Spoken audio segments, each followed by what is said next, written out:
a joint report by investigative organization, the Sentry, and non-profit organization Open Secrets has revealed how Zimbabwean presidential advisor Kudakwashe Tagwirei illegally moved funds to London.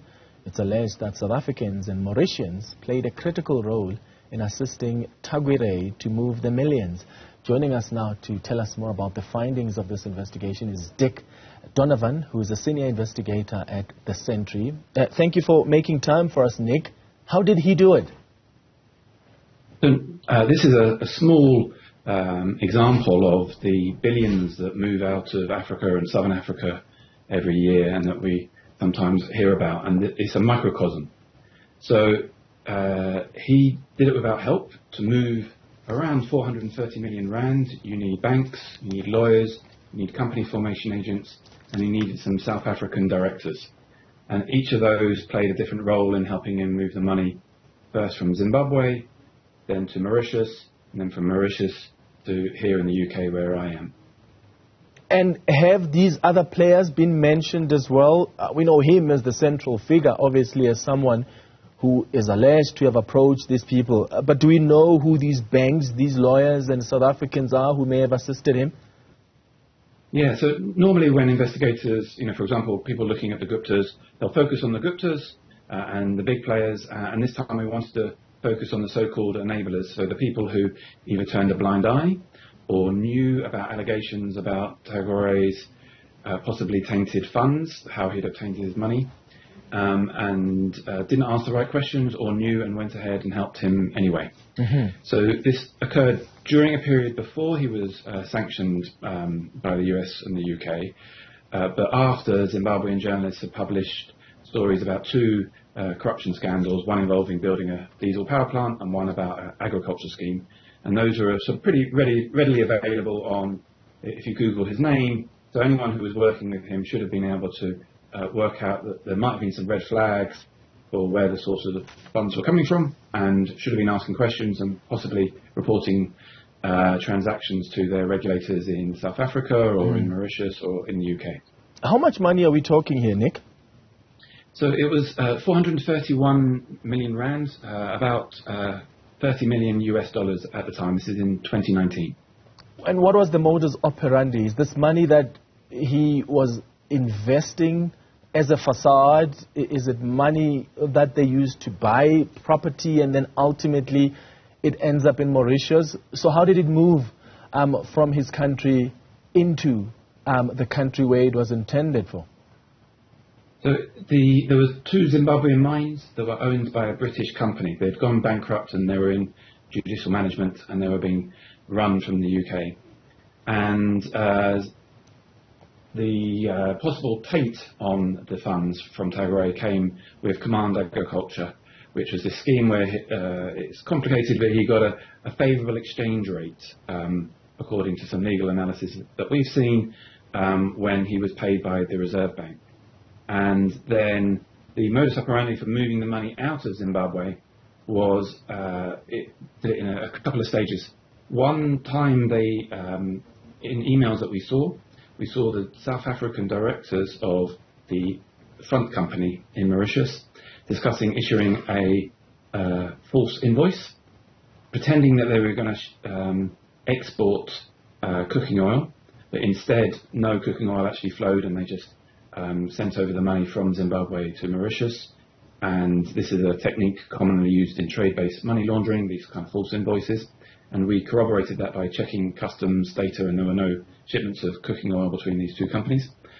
And then in another occasion, there was an offshore facade set up in Mauritius and the Cayman Islands, whereby Mr. Tagwirei put his money from his personal bank account in Mauritius, and he had another one in Switzerland, and then he put it into a Cayman Islands investment fund on one day, and then the next day that investment fund passed the money over to the Mauritius front company, and then the next day after that the Mauritius front company sent it over to the UK to buy these two mines.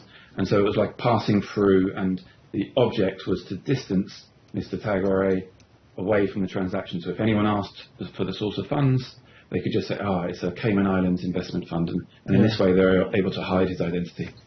What's been the response from the Zimbabwean government? So we send our questions to the Zimbabwean government every time, and we don't get a response. We get a few sort of disapproving social media messages, but generally we're quite silent about this. And the president himself, I mean, this is not the first advisor of his who is involved in this alleged criminality and suspicious behavior. But this is an example of a presidential advisor and how he got rich and how he's maintaining his wealth, and a story about how he benefits from certain contracts which don't go out for public tender. And there are other occasions where the president is alleged to, his farm in fact, is alleged to have received $1 million from a South African entrepreneur. And it's remarkable how little attention it's got compared to the mysterious dollars in the South African president's farm. So there's a real disparity between the questions asked in South Africa, where there's a much freer media, and in Zimbabwe. So what you're telling us is this character, in fact, this is not the first time that he's linked to these suspicions and accusations. There have always been accusations of corruption and even cronyism that had already been swelling around him for years. Yeah, and these eventually resulted in him being accused of corruption and sanctioned. But it was Zimbabwean journalists who uncovered that. They were asking questions about his partnership with Robert Mugabe's relatives and why the office of the president helped tip the scales in a procurement scandal for this diesel power plant years before. Yeah. And my understanding is that the investigators in fact managed to get a hold of confidential messages that were reviewed in connection with this particular issue and this individual. Is that what helped them piece together the information to arrive at the conclusion that something is fishy here and that money was moved and possibly illegally from Zimbabwe through other countries? Yeah, so I'll give you an example of the Mauritius company agent. So this is a company agent is somebody who helps to run an international firm in Mauritius, but usually with foreigners, as in this case mostly South Africans, as their directors. And so on the emails and in the forms that were filled in, it was all done very properly.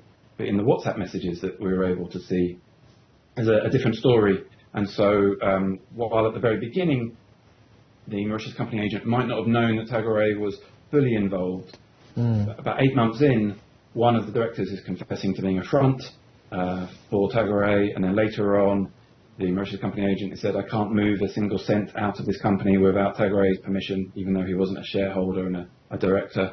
And it's those kind of messages that show that this Mauritius company agent became aware that the ultimate beneficial owner, the guy actually in control of the company, wasn't the person on the forms and on the documents, but was this presidential advisor, this politically exposed person, this person very close to President Mnangagwa. And at that point, they should have been asking questions, making reports to regulators, and saying, look, hang on, we've got to dig deeper and ask where this money is coming from before we send it on, and we shouldn't be facilitating possibly suspect funds moving through Mauritius, out of Zimbabwe, through Mauritius out to the City of London. Yeah.